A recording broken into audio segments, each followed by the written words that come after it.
Welcome to the Slop Farm. Enjoy the video.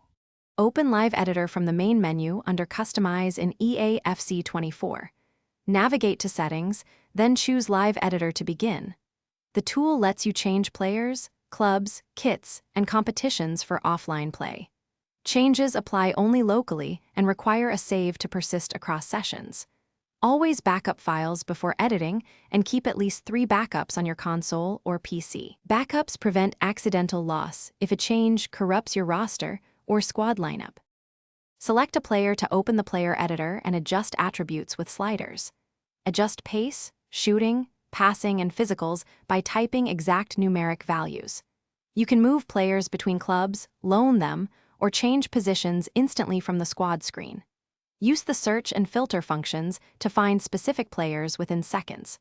Remember that edited players retain custom names and appearances when saved into a custom roster file. After editing, export custom rosters to a file to share or restore later.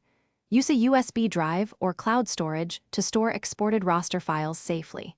Test your changes in a quick match for about 10 minutes before committing to a permanent save.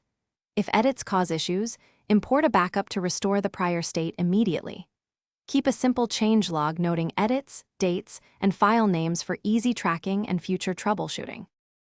Thanks for watching. Consider subscribing if we helped you today.